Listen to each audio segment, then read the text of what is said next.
Are we recording yet? I can't tell. Yeah, Natalie Oh, just pushed the looks button, like so we you are. can go. Yep, yep. Yep. Awesome. All right.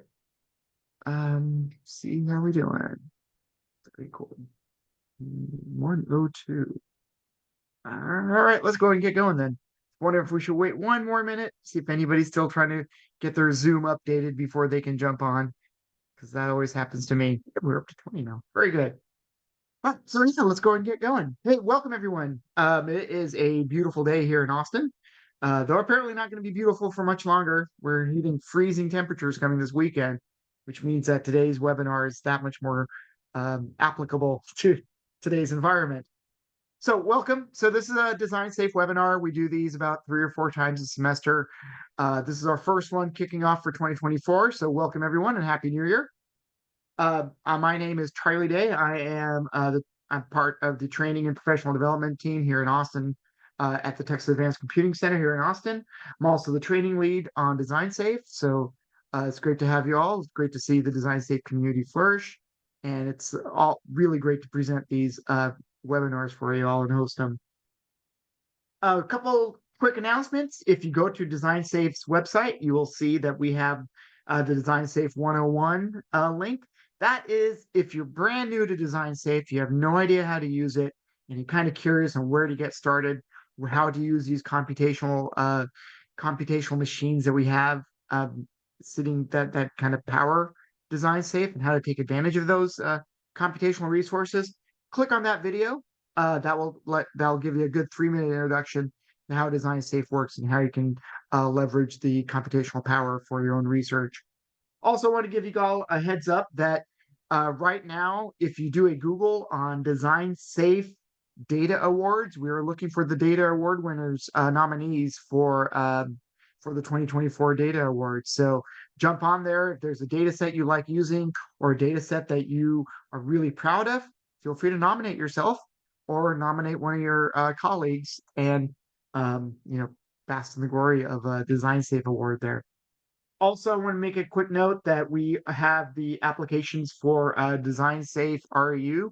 Every summer, we host about 2 or 3 students, actually more than that sometimes, for Design Safe REU applicants that they get mentored under a Design Safe researcher. We sometimes host them here at TAC, and that's a great experience for your students. So hit the Design Safe CI page and have them fill out a application for our REU program. All right, so with those updates, the big thing we always, of course, is a community and is a community of researchers. So we always want to know what your feedback is so we can build up new webinars for you, see what your interests are, and see what direction we'd like these webinars to go. So we'd love your feedback. So there's a QR code. Scan that with your phone and let us know what you're looking for, how this webinar went, and what you'd like to see in the future. So thank you. Right. So, like I said, today is a very applicable topic. Topic today is the changes in the precipitation extremes and challenges of the hydroclimate impacts over the Western U.S. And with us today, we have Jinying Hong from the National Center of Atmospheric Research, NCAR, which in my opinion is one of the coolest places to work at. They do so many awesome models and so much computational resources go to providing their models. It's a great group of researchers. And so Dr. Hong is a project scientist at NCAR, and she did her postdoc research at UCLA and UC Santa Barbara and studied atmospheric science at UC Davis. So her research background focuses on the Earth system modelings, hydroclimate extremes, and risk impacts across multi-scales and regions. So we're very lucky to have Dr. Hong today to present her webinar. So the webinar obviously is about climate change and the likelihood of an event capable of producing catastrophic flooding and future increases on what those impacts are. What are these worst case scenarios that might be hitting, and where would these worst case scenarios come from, and how can we model those? And Dr. Hong, thank you so much for joining us today. Really looking forward to your presentation. So with that, I am gonna hand this off to you. So thank you. I'm gonna go ahead and Awesome. stop Thank my you. share. Okay. Thank you for the introduction, Charlie. Let me share my slides again.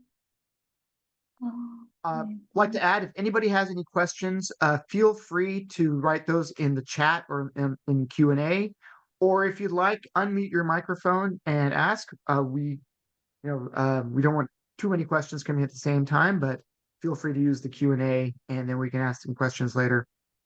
Dr. Hong, it looks like you're in presenter mode if you want to switch your Again. monitors. Okay. Yeah, it's Um, annoying.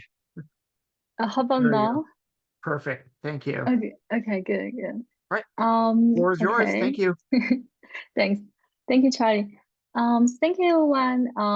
Thanks for the invitation and host, and thank you for your attention.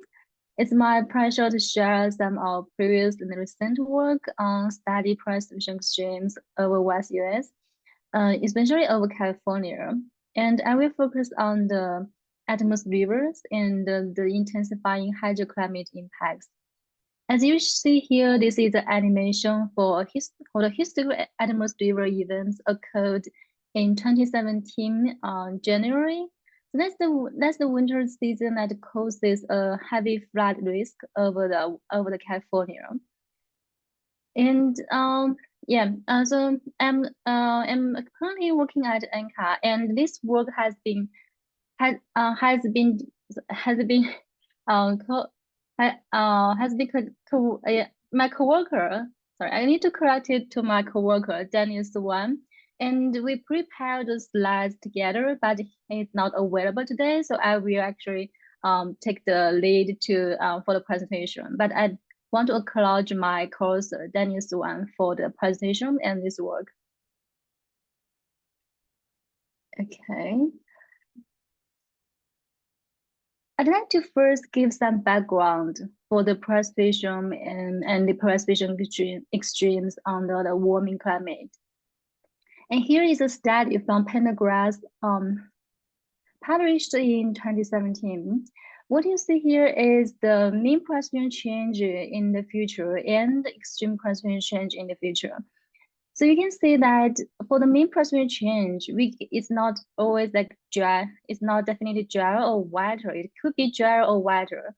But for extreme precipitation change, even for places that becomes like with dry mean precipitation, the extreme precipitation can intensify heavily. And also the extreme precipitation increase is much higher than the mean precipitation in terms of the warming magnitude.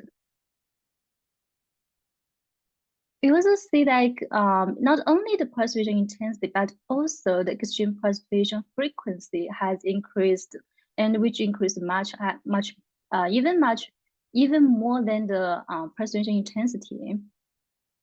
So that tells us that the precipitation, extreme precipitation goes more extreme overall globally, and this also further evidenced by the increase of the atmospheric events over the West US that bringing many the precipitation extremes over that region.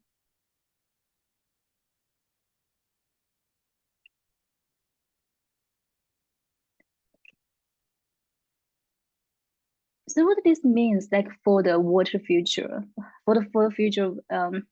in terms of water resources, first let's look at like what is this shift?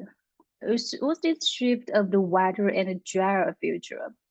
Here is a study by led by Dan Muswan, published in 2018. It shows this very heavy increase of these wet years over the West US, but also it actually shows the increase of the very dry years mainly over the California region.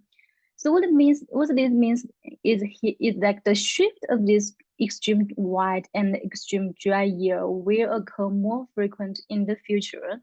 That is also called increase in whiplash. So we can so we see like there's there is both severe drought and severe flood risk over California. And this is the reason. The reason behind this is California is somewhat special given its location over the mid. Given its location over the mid-latitude region and with this mid-terrain climate variability. So that means that it has strong interannual and seasonal climate variabilities.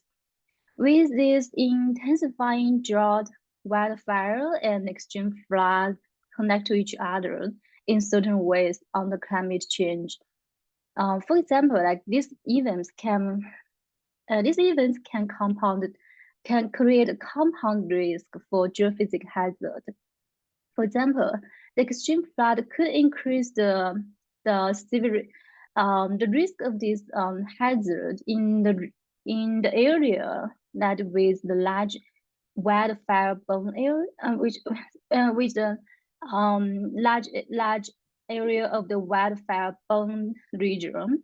So that will actually, like, if the precipitation occurs after wildfire, even like in year or subsequent years, it can actually intensify this flood risk. And also the loss of the water with this heavy runoff flow will likely reduce the freshwater storage and will actually worsen the drought condition in the dry seasons. Here's just a few image for this idea of the whiplash, and the shift of the wet and dry year. As you can see, like the first image shows like the dry year, and then the second image shows the wet year over the as showed at the beginning of this for the animation of the Amherst rivers. This is winter season over 2017, and this is image of this Olivia Dam spillway crisis occurred due to a sequential of the extreme atmospheric events, and then again it came back to its dry condition again. So this is tell you like what is the idea behind this shift of dry and wet.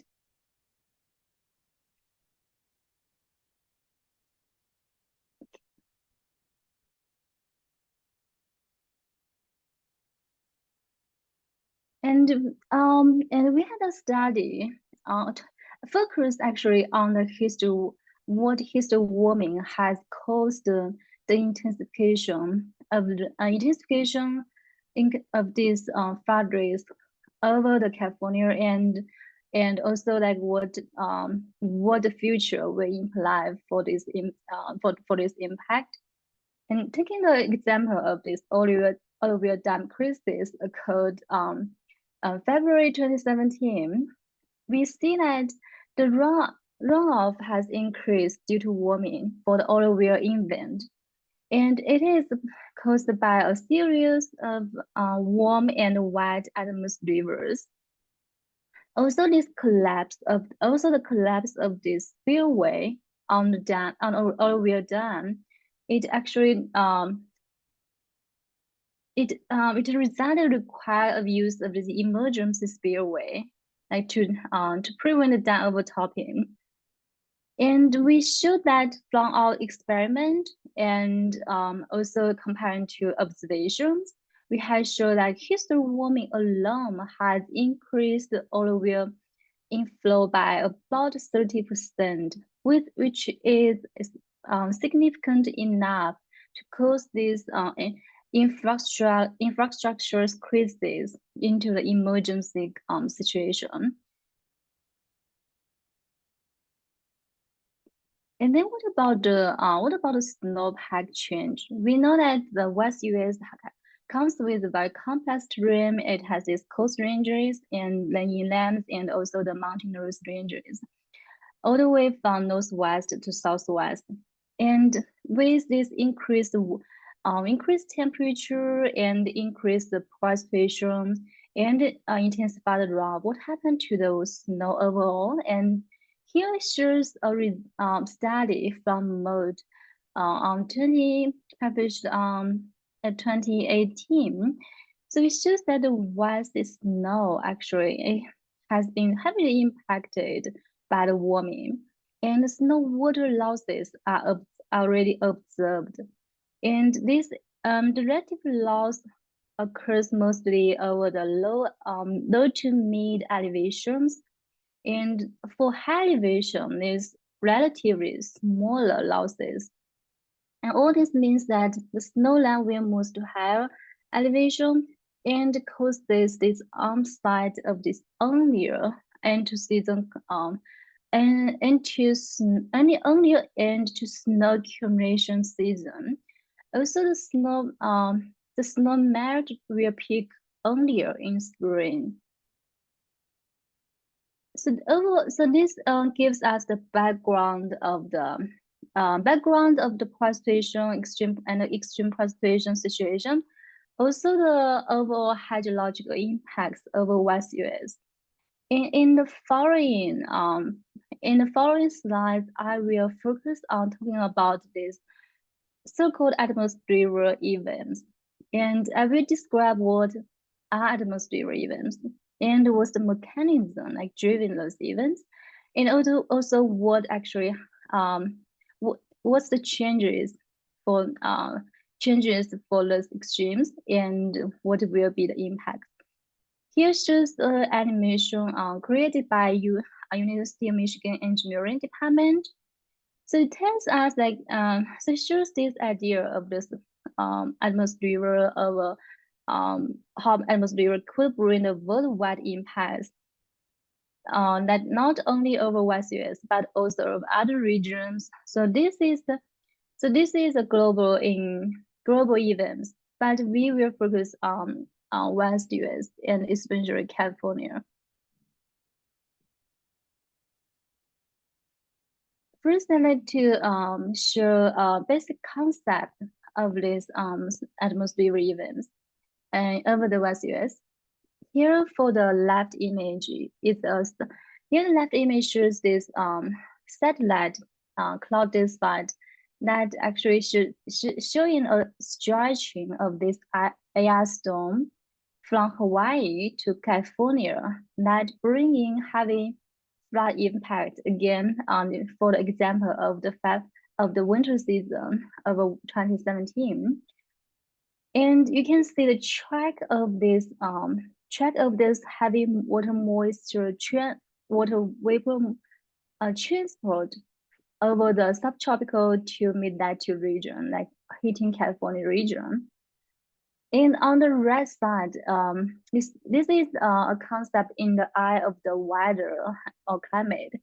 So it helps us to understand the underlying moisture flux pattern associated with this with this heavy event, and it shows the integrated. So the color map on the right side, it shows the integrated water vapor transport path, and it tells you the intensity of this. And it tells you the intensity of this water vapor flux associated with this event and how actually it is moved along from the subtropical to mid-latitude, landing over the West US coast, and is associated with the low pressure system.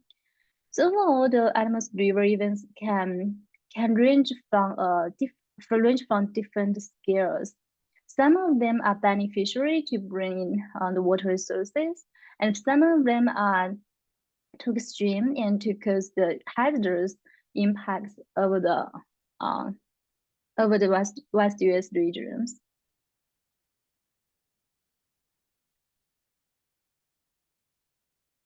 And more specifically, this gives the plan view of how atmosphere works.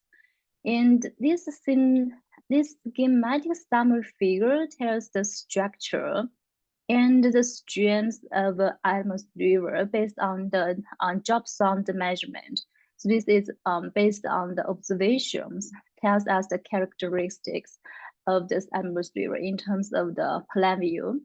And this is from the Martin Raff's the publication led by Martin Raff of 2017. So it tells us this parent low pressure system associated with this formation of an atmospheric event, and tells us the general size and intensity. And for the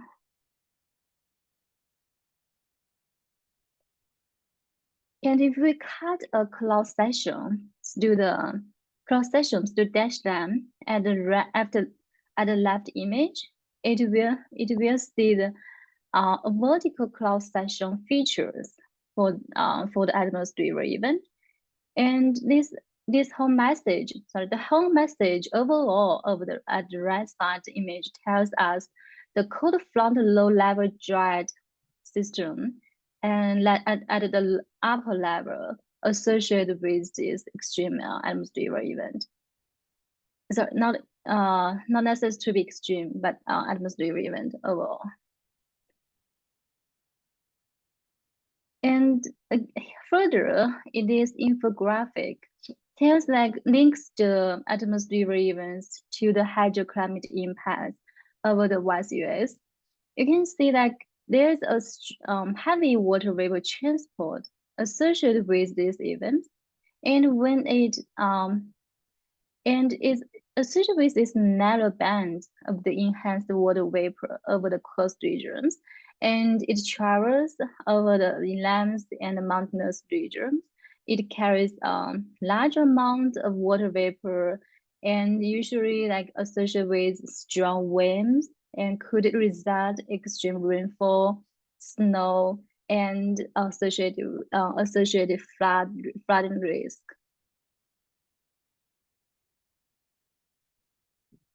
Then we show us overview of the studies we did, looking at extreme atmospheric events from first from the prediction and from the aspect of climate simulations. And here is one of the study I published at 2020, and it's mainly focused on this composite extreme atmospheric storms that is associated with this strong moisture flux transport. And the left image shows the composite pattern of the AI events of a history time period. And the red figure shows what is the future prediction for this kind of events. And these are from the climate simulations used by using CSM using the forcing data from CSM1, CSM1 large ensemble, but we downscale the forcings all the way to 3 kilometers. And this is the large scale pattern view of the water moisture transport for these most extreme atmospheric events over the from past to the future. So the message here is that with the continued warming, these extremes will become more intensified. And it's the main contribution for the intensifying of those extreme AI-induced storms is caused by the increase in warming-driven increase in atmospheric moisture, what we usually call the thermodynamic component. And also there is a secondary contribution from the dynamic, but it's much smaller than the primary thermodynamic contribution. And we also see with this intensified atmospheric events, it could imply the occurrence of this historical non-precedented events. And I will talk about more specifically of this in the later slides. I also want to give a brief introduction of the method we use here, and also that is associated with the modeling aspect for the study, and also the simulation data that we archived part of the simulation data for the later study design safe. Here is the ensemble. Here is the idea of this dynamic downscaling we designed for ensemble events. I will call it lens wolf. What we did here is like we want to link the large-scale atmospheric patterns in climate models to regional fine-scale landfalling features, and also to tell us the watershed-based impact, so that it can be used for practical water and flood management.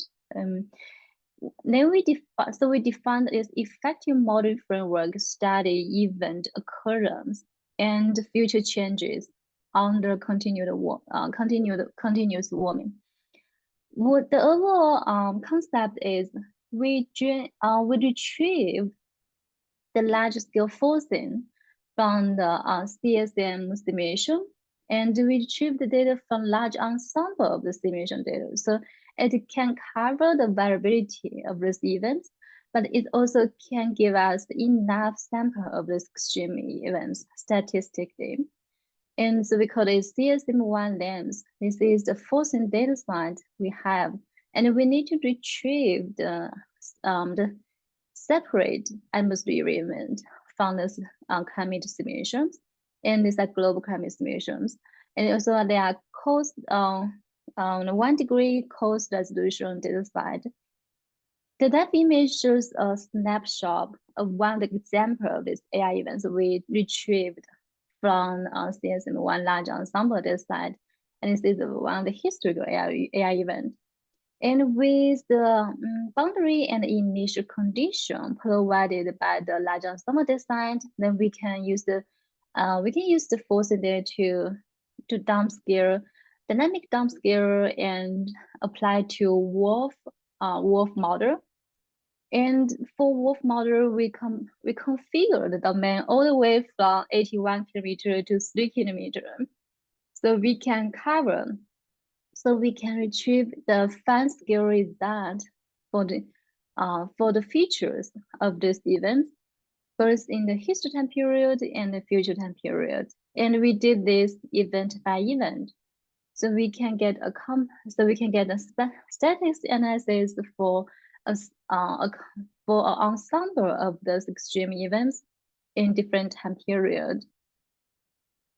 Overall concept of this method is embedding a high resolution weather model within the existing climate model large ensemble simulation, and it gives us this physical plausible but observational rare of unprecedented possible events, and it keeps the high degree of physical realism.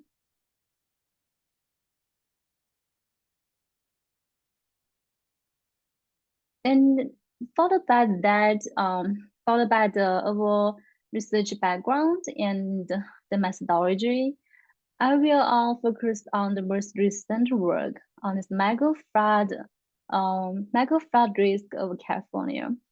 First, I'd like to show this the background or the motivation of this, the background and the context of this event. So in one of the previous studies, we found that climate change has already increased the risk of great flood, like 1816 event, like the event in California. But the future climate warming will likely bring an even sharper risk increases. And if such event were to occur now, it will display like millions of people and also the shutdown of critical transportation corridors, and could ultimately lead to nearly 1 trillion in economic losses. This is estimation by the USGS that what will be like such event occur today. And this extraordinary impacts result from the historical Axstone, call it megaflood or Axstone event, provided the motivation for follow-on study at 2010 for the California statewide disaster scenario, which is called Axstone. I will call it Axstone first version, because we did this Axstone 2 version 2 or Axstone 2.0. And the Axstone first version was led by the USGS, and it also involved a large interdisciplinary team, and it involved the concept of the combining of two non-consecutive extreme events from the 20th century. So there is no like prediction or climate modeling involved for this Axstone first version scenario. And we want to actually further update this scenario, and we want to understand the contemporary implications of a modern megaflood or Axstone event in California. So we investigate the physical characteristics of plausible worst case scenario extreme storm sequences that could give rise to a megaflood condition. And we did this in the context of disaster resilience planning and emergency. And we want to answer the question whether climate change may substantially affect odds of low probability but high consequence flood events.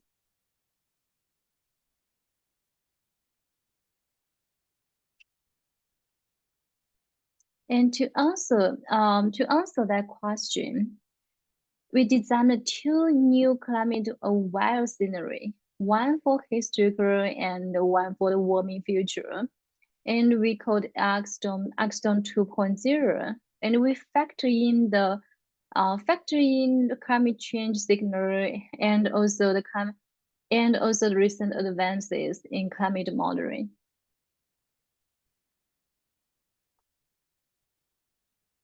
And this is the publication we associated with the study published in 2022. And we have received a lot of public attention, including media coverage and interest from the FEMA region NAM. And this work is mainly funded by Department of Water Resources of California and the Yuba Water Agency.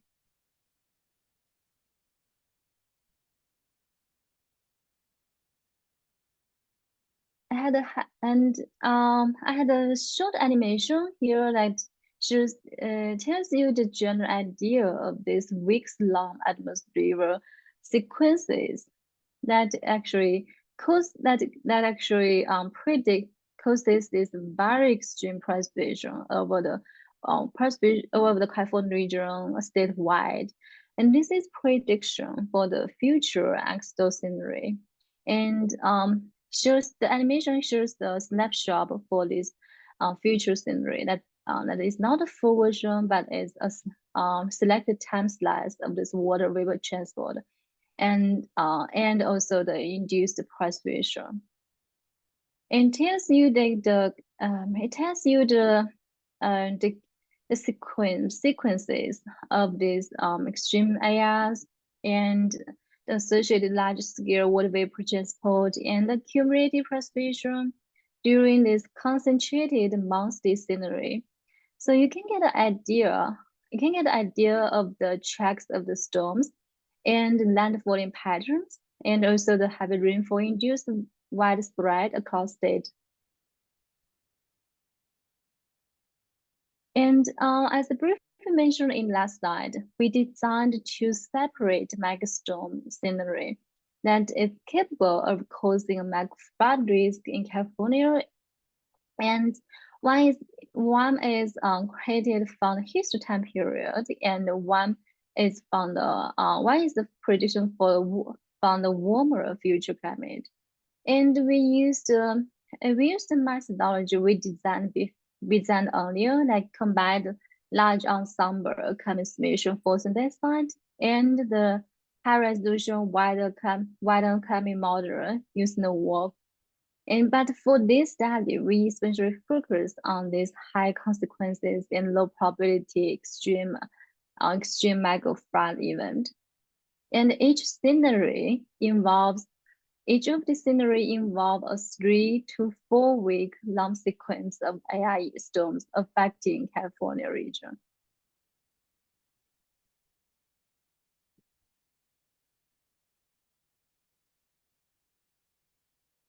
And here shows the result of this precipitation in terms of the cumulative values, both in the arc-hist scenery and arc-future scenery. When I say arc-hist, it means the history arc-storm event, and arc-future means the future arc-storm event.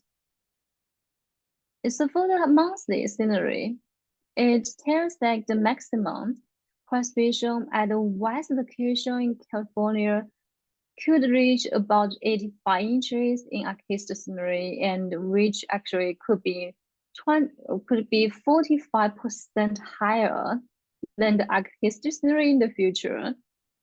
And we see like the greatest precipitation increase in terms of the absolute values between these two scenery are over the Sierra Nevada coast ranges and the Southern Cascade regions. So you can see that the historical values are already extremely high as simulated in climate models, given a sequence of weeks-long extreme areas. But still, under the continued warming situation, the future sees even more significant higher amount of precipitation widespread. So on a state average, it's about 45% higher in terms of its 30-day precipitation in arc future. And we see that there is a relative high that absolute increase in this accumulated precipitation are highest in mountainous regions, but relatively the increase are higher in dry regions.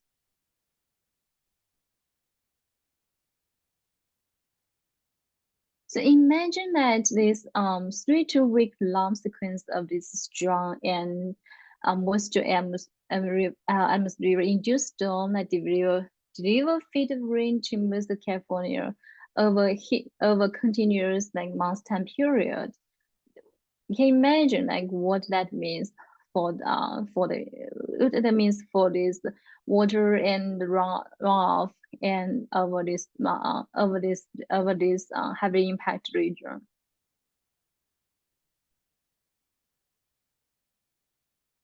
Then we can look at what happens to in terms of hydrologic impacts, not only for precipitation, but we also want to look at the rain versus snow. And here shows the fraction, the changes of the snow fraction over the historic scenery and the future scenery, and their differences.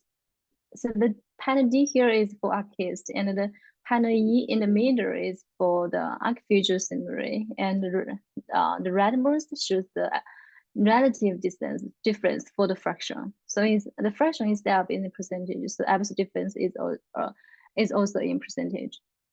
And you can see that this spatial dipole pattern of snow fraction changing. What that means is that there is a large snow water equipment decrease at low elevation, but increase at the highest elevation. So it creates this spatial dipole pattern of the snow fraction change. And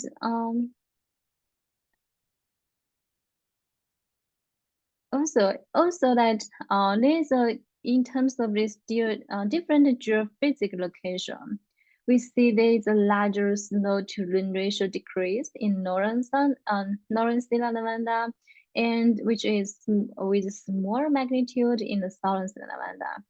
And this is most related with the change of the widespread increase in freezing level head during arc future scenery.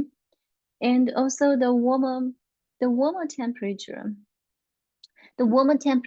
during future extreme storm events will actually fundamentally alter these mountains' hydrology and subsequent water responses. So it actually will actually create this major implication for immediate surface runoff. And I will summarize this as double whammy impact. And I still have slides to show what that means specifically in followed by this slide. And we also look at with the snow and to rain ratio change, what happens to the surface runoff then. And this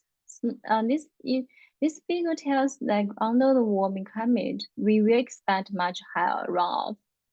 And we picked two. So we picked two heavily impacted watershed regions, and we look at both 1 hour runoff rate over the Sacramento Basin and San Joaquin Basin. So we look at two watershed basins for both 1 hour runoff rate and 24-hour runoff rate. So we can actually look at other watersheds too, but we took these two watersheds as a typical example to see how actually the surface runoff has been impacted from these two different extreme ice storm scenarios.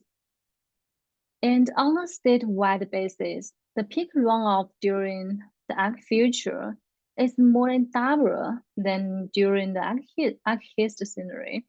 And in key watersheds, such as the two watersheds we show here, the relative differences are even larger. And we show like the increase for maximum hourly precipitation rate is even larger than the total. Maximum hourly runoff rate is even larger than the total runoff increases. That means that the Alamos River can bring a lot of rain in a short time period, and this indicates this rising of the flash flood risk. And also, as showed previously, for the decrease of the snow to rain ratio, it tells us that when these heavy snow events in the Houston time period become heavy rain events, and they are even bigger, this predicts a great risk of flooding, and it will result in significant water supply loss. And also, that means we need to reserve more space in reservoirs to mitigate flood risk, but with less storage of water for later use, that for dry years. And when we look at extreme peak runoff, we will see cheaper or even 4 times larger increase within the two watersheds we show here. And this has so this finding have direct implication for flood and emergency management, and it also tells us broader implication for hazard mitigation and could inform us for future climate adaptation activities.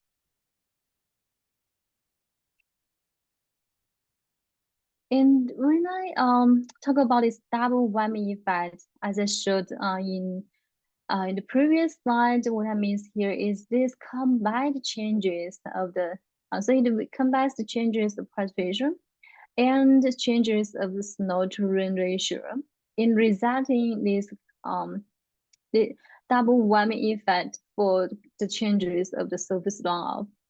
This is a infographic we had for studies I did at 2020, and it shows us this double whammy effect over the mountainous regions across different elevations. So we can see like what will be the major impact for this double whammy in terms of this elevation effect.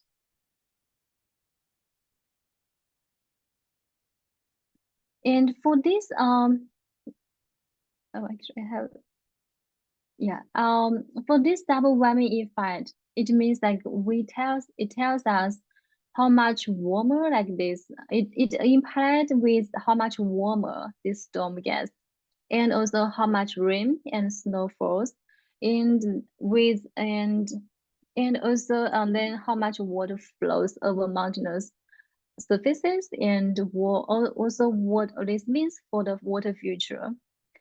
And this is a nonlinear. I like to emphasize this is a nonlinear hydrological effect of increasing both total precipitation with increased atmospheric intensity, and also decreased snow to rain fraction, like caused by the warming of this event and the phase change of this precipitation. And so different elevation like will receive different impacts in terms of the snowpack loss and the runoff intensification.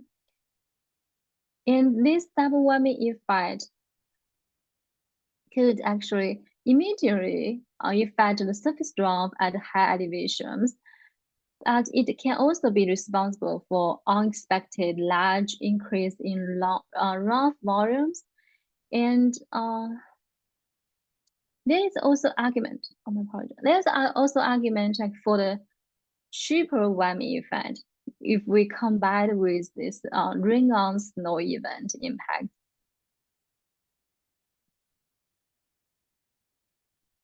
And I'd like to further discuss the flash flood and debris flow risk.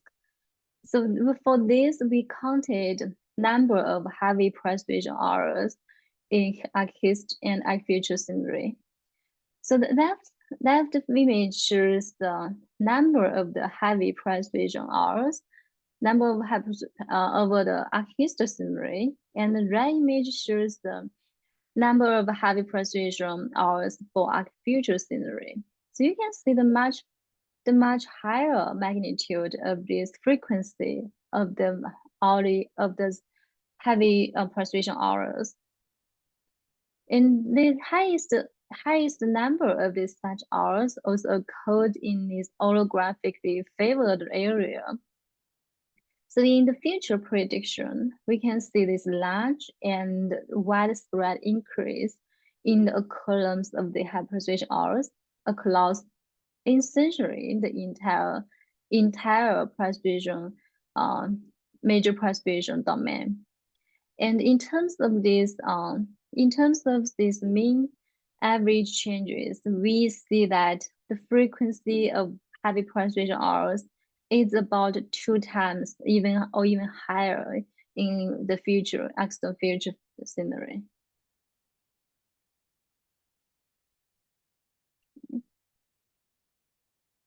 And overall, I'll summarize like what we summarize results like what we expecting for the impacts of climate change and how that increase the risk of a California megastorm. Here this diagram shows the annual likelihood of occurrence of a California megastorm of different magnitudes and with different recurrence intervals.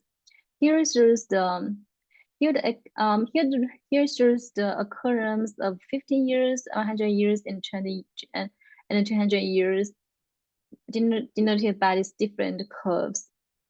So overall, the message is that climate change over the past century has already doubled the risk of extreme winter storm sequence that is capable of causing the widespread severe flooding. And each additional degree of the global warming in the future will substantially increase the likelihood of and the magnitude of plausible California megaflood events. So in spite of this, the the shift of this drought and wild condition, California must also prepare for considerable and growing risk of catastrophic flood events.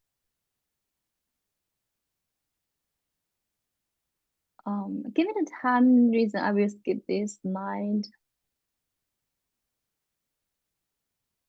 And here is some implication like for policymakers and engineers in terms of the infrastructure. And we expect like this existing infrastructure is probably under-engineered for future climate scenario if facing this extreme event. And also the increase of this precipitation vapor flash, the shift of the extreme dry and extreme wet will become more challenge for water management.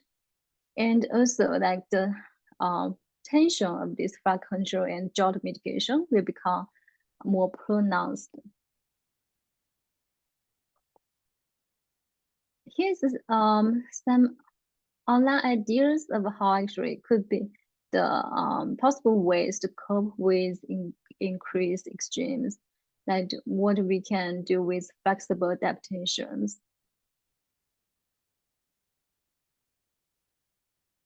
So overall,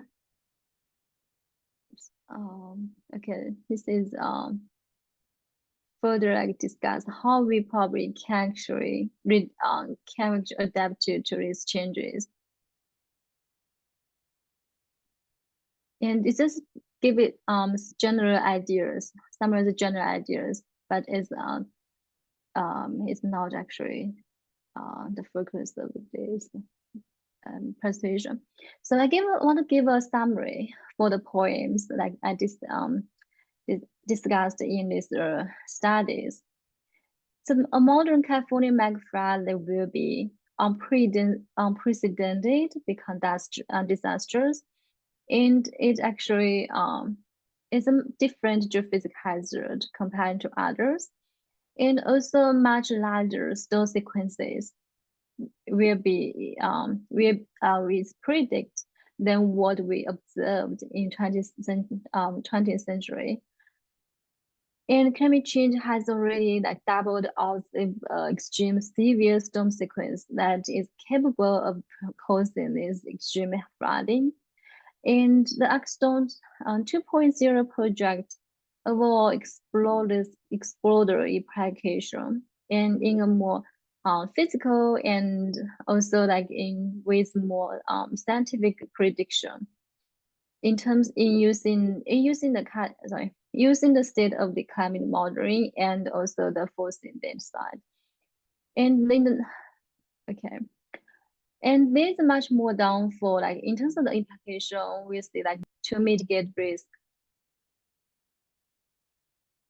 So overall, that's the overall message. And if you have any questions, feel free to ask now or reach out to me through the email. Thank you. All right, thank you. I know it's hard to receive the applause on Zoom, so I'll clap out loud. Thanks very much for a great presentation. I really liked your message, and all of the graphics were very engaging. We do have a question that came in the chat from Dr. Chishen Cheng. Would you like to unmute and ask the question? Yes, thank you very much for your great presentation. I really like your visual. Thank you. It's very attractive. So because we are like in civil engineering, we try to do the design and plan for the like city development in the face of future events. And my question is like, how do the engineers and planners to interpret your like climate model predictions? For example, one of the challenge we face is to you focus on a very broad area like the whole United States, but we focus on just one local community. The question is how we can downscale your model into the very local community and also with high confidence. That's my question. Thank you. Yeah, okay, that's a great question. So we actually are collaborate with engineer and also hydrological models to bring to bring this result to watershed basis, like if at meter scales. And we actually have this follow-on project by that is actually they will be done by Oak Ridge Lab. So they will have a group team of the hydrological model.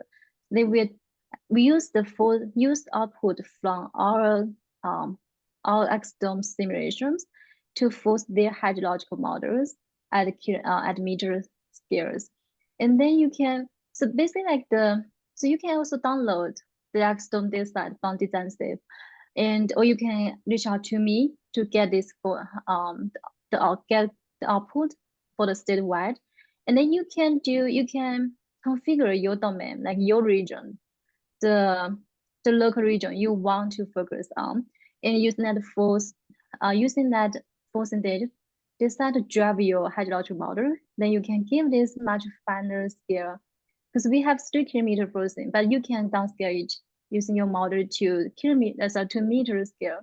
So you can have a much fine scale result for engineering implications. So definitely, yeah, it is possible to retrieve much fun scale details, fun scale like features at different watersheds. Yeah. Thank you very much. Sure. All right. Would anybody else like to ask a question? If so, feel free to unmute.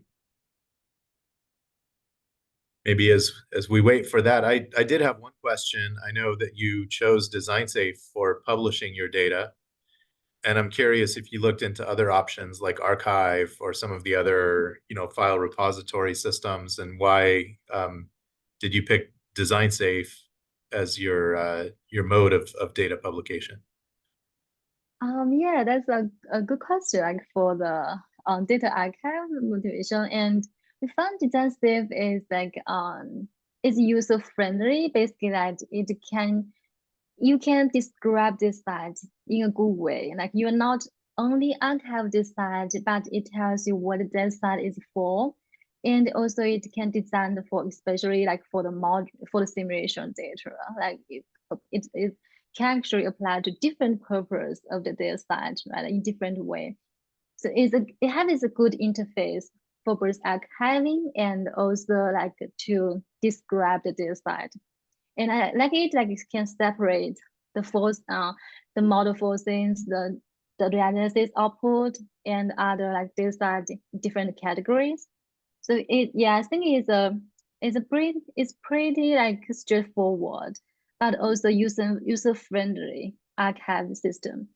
I also tried different like archive system for other studies, like including GitHub, another, and also like the DOE the DOE government archive, repository archive.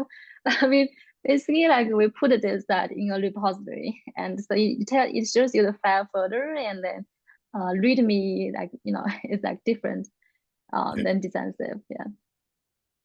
Great, thanks. Yeah, I posted a link to your data set in the chat, so if people weren't aware of it, they can find it now. It has had about 1,000 downloads or 1,000 views already and 250 downloads just in a fairly short time. So that's having some impact.